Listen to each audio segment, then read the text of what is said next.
नमस्ते। जैसे कि आप लोग जानते हैं, कल हम लोग पढ़ रहे थे ऑप्टिकल एक्टिविटी के बारे में, दैट मीन्स प्रकाशिक सक्रियता के बारे में।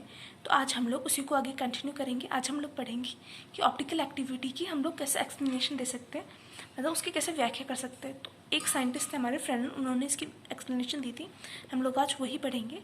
तो देखिए, आज का हमारा टॉपिक है Fresnel's explanation of optical activity, that means ध्रुवण तल के घूर्णन की फ्रेनल की व्याख्या। तो देखिए, ये जो हमारी एक्सप्लेनेशन है वो इस फैक्ट पे दी गई है, इस फैक्ट के बेसिस पे दी गई है कि जो हमारा लीनियर वाइब्रेशन होता है, मतलब रेखीय कंपन होता है, उसको हम लोग दो विपरीत वृत्तज ध्रुवित कंपनों के अध्यारोपण के बराबर मान सकते हैं। मतलब दो अपोजिट सर्कुलर पोलराइज वाइब्रेशंस को यदि हम लोग सुपर इम्पोज करें तो उसके बराबर हम लोग मान सकते हैं एक लीनियर वाइब्रेशन को। तो इसमें इन्होंने कुछ एग्जम्पन्स की थी इस एक्सप्लेनेशन के लिए।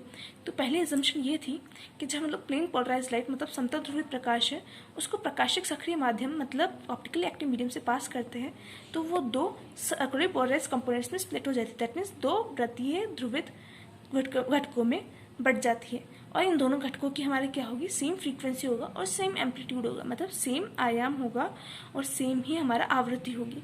लेकिन इनकी जो डायरेक्शन ऑफ रोटेशन होगी, मतलब घूर्णन की दिशा जो होगी, वो हमारी अपोजिट होगी। दैट मीन्स हमारी प्लेन पोलराइज लाइट है वो एक तो क्लॉकवाइज कंपोनेंट, एक anti clockwise circular polarise component में स्प्लिट हो जाती है। तो देखिए, यदि हम लोग आर ऑप्टिकल एक्टिव मीडियम की बात कर रहे हैं, मतलब आर प्रकाशिक सक्रिय माध्यम की बात कर रहे हैं, तो उसमें हमारा उससे क्या होगा कि जो right handed circular polarise light होती है उसकी वेलोसिटी ज़्यादा होगी, वी आर की वेलोसिटी ज़्यादा होगी left hand circular polarise light से। दैट मीन्स कि जो वी आर होगा हमारा वो ज़्यादा होगा वी एल से। लेकिन हम जब एल ऑप्टिकली एक्टिव मीडियम की बात करेंगे उसमें हमारा क्या होगा, वी एल जो होगा वो ज़्यादा होगा वी आर से। दूसरी अजम्पशन इसकी ये थी कि जब हम लोग सर्कुलर पोलराइज्ड कंपोनेंट्स जो थे हमारे, दो वृत्त ध्रुवित प्रकाश के कंपन जो थे हमारे, उनको वापस से ऑप्टिकली एक्टिव मीडियम से पास करते हैं, तो उनमें क्या होता है, सुपर इम्पोजिशन की वजह से, मतलब अध्यारोपण की वजह से ये वापस प्लेन पोलराइज लाइट वाइब्रेशन में कन्वर्ट हो जाते हैं। मतलब इनमें अध्यारोपण होगा दोनों सर्कुलर पोलराइज कंपोनेंट्स में जब हम लोग ऑप्टिकल एक्टिव मीडियम से पास करेंगे, तो इसकी वजह से वो वापस हम लोग को समतल ध्रुवित प्रकाश मिल जाएगा।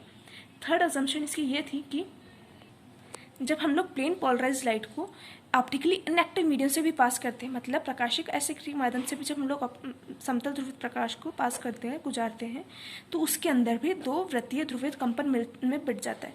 मतलब वो भी दो वृत्तीय ध्रुवित कंपन में बढ़ जाता है, तो वो भी दो सर्कुलरली पोलराइज वाइब्रेशंस में स्प्लिट हो जाता है। लेकिन इसमें क्या होगा हमारे पास, देखिए, ये क्योंकि optical inactive medium, that means हमारे पास वी आर जो होगा हमारे पास इक्वल होगा वी एल के।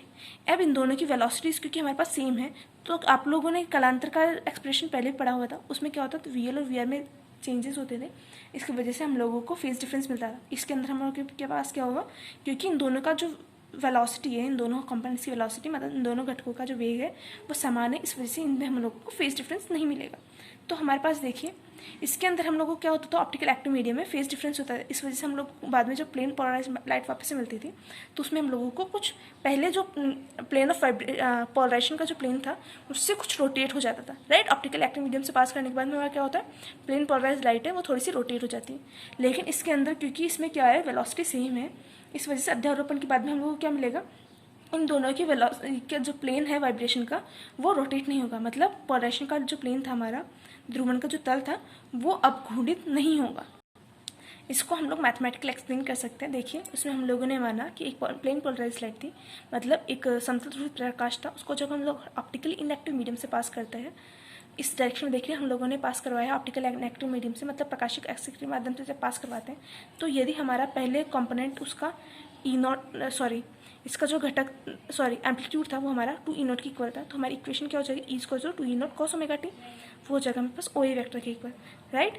तो देखिए, फ्रेनल के अनुसार ये क्या होता है, दो वाइब्रेशंस में स्प्लिट हो जाता है, दोनों circular polarise opposite circular polarise vibrations में स्प्लिट हो जाते हैं। तो हमारे पास क्या होंगे, ये जब हम लोग मीडियम में पास करेंगे तो ये दो वाइब्रेशन स्प्लिट हो जाएगा, एक हो जाएंगे पास OL और एक हो जाएगा OR। दोनों के क्या होगा कि एम्पलीट्यूड और फ्रीक्वेंसी सेम होगी, लेकिन हमारा जो डायरेक्शन ऑफ रोटेशन है वो डिफरेंट होगी। इस वजह से एक तो इधर से मिल गया हम लोग को E0 एम्पलीट्यूड का, इधर मिल गया हम लोग को एक E0 एम्पलीट्यूड का। तो इसको हम लोग घटकों में डिवाइड कर सकते हैं, एक्स और वाई में। तो देखिए, इससे हमारे पास वाई आ जाएगा E0 cos omega T, X आ जाएगा हमारे पास E0 sin ओमेगा टी, वैसे वाई आ जाएगा E0 cos omega T, X आ जाएगा -E0 sin omega T, right. X आ जाएगा -E0 sin ओमेगा टी। तो देखिए, अब हम लोग इनको वापस से जब ऑप्टिकली एक्टिव मीडियम से पास, ऑप्टिकली इनएक्टिव मीडियम से वापस पास करेंगे तो ये क्या होता है, इन दोनों में अध्यारोपण की वजह से हम लोग को ओवरऑल मिलेगा। तो ओवरऑल हमारे पास क्या होगा, 2 E0 cos ओमेगा टी। इस केस में तो देखिए दोनों ऐड हो जाएंगे और एक साइड 0 मिल जाएगा, right. That means plane of vibration है, प्लेन पोलराइज्ड लाइट का समतल ध्रुवीय प्रकाश का जो कंपन का तल है वो हमारा रोटेट नहीं होता है ऑप्टिकली इनएक्टिव मीडियम में। प्रकाशिक असक्रिय माध्यम में ये घूर्णित नहीं होता है। अब हम लोग देखते हैं कि प्रकाशिक सक्रिय माध्यम में वो कैसे घूर्णित हो जाते हैं, मतलब ऑप्टिकली एक्टिव मीडियम्स की हम लोग जो बात करते हैं। तो देखिए हम लोगों को जैसे पता है ऑप्टिकल एक्टिव मीडियम में सबसे मेन चीज़ क्या होती है, उसकी जो वेलोसिटी होती है लेफ्ट हैंड और राइट हैंड की वो डिफरेंट होती है। तो हम लोग पहले देख लेते हैं कि इन दोनों जो में क्या होगा, कम पथांतर कितना आएगा, दैट मीन्स फेज डिफरेंस कितना आएगा। उसके लिए हम लोग क्या करेंगे, पहले हम लोग पार्ट डिफरेंस निकालेंगे, वो आ जाएगा D C upon V L minus D C upon V R की, जहाँ पे सी हमारे पास स्पीड ऑफ लाइट है, वी एल है हमारे पास लेफ्ट कंपोनेंट, वी आर है हमारे पास राइट कंपोनेंट। तो ये हो जाएगा D mu L minus mu R की इक्वल, राइट। तो देखिए इससे हमारे पास फेज डिफरेंस क्या हो जाएगा, 2 pi upon lambda into delta X, मतलब 2 pi upon lambda D mu L minus mu R की इक्वल। तो देखिए इस फेज डिफरेंस की वजह से, मतलब इस कालांतर की वजह से हमारे पास क्या आता है कि हमारे पास क्लॉकवाइज कंपोनेंट होगा वो आगे होगा एंटी क्लॉकवाइज कंपोनेंट्स, राइट। तो देखिए इससे हम लोग क्लॉकवाइज कंपोनेंट के हम लोग बोल सकते हैं फेज डिफरेंस प्लस डेल्टा कर सकते हैं। तो क्लॉकवाइज कंपोनेंट हमारी जगह E0 cos omega T plus delta X R E0 sin omega T plus delta, और एंटी क्लॉकवाइज कंपोनेंट जगह E0 cos ओमेगा टी और एक्स आर जगह minus E0 sin omega T. तो इससे हमारे पास रिजल्टेंट कंपोनेंट जो मिलेंगे, तो एक्स हमारे पास हो जाएगा 2 E0 cos omega T plus delta by 2 sine delta by 2। देखिए हम लोगों ने क्या किया, X R plus X R किया, तो हो जाएगा E0 sin omega T plus delta minus E0 sin omega T. तो ये हो जाएगा हमारे पास इसके वैसे ही वाई आ जाएगा Y L plus Y L, तो E0 cos omega T plus delta plus E0 sin cos omega T, इससे आ जाएगा हमारे पास 2 E0 cos omega T plus delta by 2 cos delta by 2। तो इससे हमारे पास ओवरऑल जो रिजल्टेंट इलेक्ट्रिक फील्ड आएगी हमारे पास वो जाएगी 2 E0 cos omega T plus delta by 2। That means देखिए यहाँ पे हमारे पास डेल्टा बाई 2 का घूर्णन आ रहा है, रोटेशन आ रहा है। तो देखिए दैट मीन्स हम लोग बोल सकते हैं कि एंगल ऑफ रोटेशन जो होता है घूर्णन कोण, वो होता है थीटा, वो डेल्टा बाई 2 के इक्वल होता है। तो इसमें पास थीटा आ जाएगा pi D upon lambda mu L minus mu R के इक्वल। वैसे ही लेफ्ट हैंड ऑप्टिकल एक्टिव में क्या हो जाएगा हमारे पास, pi D upon lambda mu R minus mu L के इक्वल, राइट। अब हम लोग देखते हैं एक्सपेरिमेंटल वेरिफिकेशन फ्रेनेल की थ्योरी की, मतलब इसका प्रायोगिक सत्यापन। तो देखिए इसके लिए हम लोगों ने क्या किया, क्वार्ट्ज के हमारे को जैसे पता है कि आर और एल दोनों तरीके के वो मटेरियल होता है। तो हम लोगों ने क्या किया, क्वार्ट्ज आर और क्वार्ट्ज एल के प्रिज्म लिए, उनको इस तरीके से जमाया, एक इधर की साइड एक इधर की साइड, ऐसे एक इधर एक इधर एक इधर एक इधर, इनको बस बिल्कुल पास पास में लगा दिया। उसके बाद में हम लोगों ने क्या ध्यान रखा कि इनका जो ऑप्टिक एक्सिस है, मतलब प्रकाशिक अक्ष है, वो इसकी बेस के पैरेलल होना चाहिए। ये मतलब इनका ऑप्टिक एक्सिस इस तरीके से होएगा, राइट।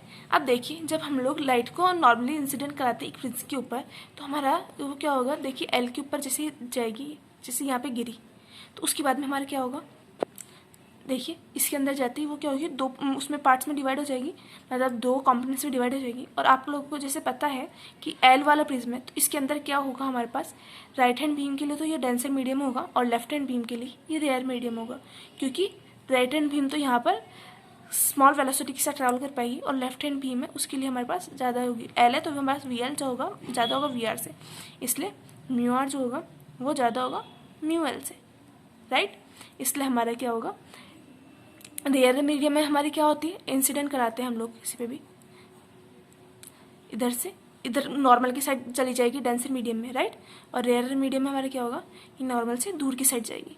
इसलिए हमारे पास क्या होगा कि सेकंड एल में जब जाएगी तो वो नॉर्मल से दूर, एल लाइट तो क्या होगी हमारे पास नॉर्मल से दूर की साइड चल जाएगी, क्योंकि एल के लिए तो क्या है ये रेयर मीडियम है, और जो आर वाली लाइट है वो नॉर्मल की तरफ मुड़ जाएगी, क्योंकि एल वो आर वाली लाइट के लिए क्या है ये डेंसर मीडियम है, राइट। वैसे ही अब लोग जब वो दूसरे प्रिज्म में जाएगी तो हमारा क्या होगा, ये वो आर वाला प्रिज्म है, तो आर वाले प्रिज्म के अंदर क्योंकि वी आर जो होगा हमारा वो ज़्यादा होगा वी एल से, इसलिए म्यू एल जो होगा वो ज़्यादा होगा म्यू आर से, इसलिए एल वाली तो क्या होगी नॉर्मल की तरफ मुड़ेगी, पर आर वाली जो होगी हमारी वो नॉर्मल से दूर मुड़ेगी। इस तरीके से हमारे पास क्या होगा, देखिए एल आर वाला ऐसे कॉम्बिनेशंस बने हुए हैं, तो हम लोग को ये दोनों जो है वो बहुत ही दूर हो जाएगी, मतलब एंगुलर सेपरेशन इन दोनों में बहुत ज़्यादा आ जाएगा। फिर बाद में इन्होंने क्या किया, इन दोनों घटकों को अलग अलग से क्वाड्स एक तो हम लोगों ने क्या करते हैं, उनको जब पोलराइजेशन हम लोगों को चेक करना होता है तो हम लोग क्या करते हैं, उसको किससे पास करवाते हैं, निकोल प्रिज्म और क्वार्टर वेव प्लेट के थ्रू, राइट। तो हम लोग क्या करेंगे, इन जो बीम से जो निकल रही है उनको निकोल प्रिज्म और क्वार्टर वेव प्लेट से पास करेंगे। उसके बाद में हम लोग जब उनका रोटेशन देखते हैं दोनों का, तो हम लोगों को इन दोनों का जो रोटेशन है वो अपोजिट मिलेगा। मतलब एक यदि क्लॉकवाइज मिल रही है तो दूसरी वाली एंटी क्लॉकवाइजली पोलराइज मिलेगी। तो इससे हम लोग बोल सकते हैं कि ये जो हमारी फ्रेनेल की थ्योरी है वो बिल्कुल सही है। और जब प्लेन पोलराइज लाइट जब ऑप्टिकल किसी भी मीडियम से पास होती है तो वो दो घटकों में डिवाइड होती है, और जो दोनों जो होते हैं सर्कुलर पोलराइज्ड होते हैं, और इनका जो रोटेशन का प्लेन होता है वो अपोजिट होता है, क्योंकि हम लोगों ने ये चीज़ यहाँ पर पाई गई है। तो यहाँ पर हम लोगों का फ्रेनेल की एक्सप्लेनेशन कंप्लीट होती है। Thank you.